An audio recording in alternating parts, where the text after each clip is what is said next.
Hello guys, today we'll talk about how to fix or how to solve Roblox failed to connect.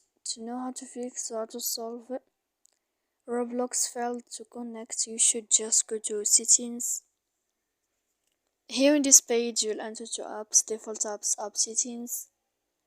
After that you'll enter to this window of Roblox and you click.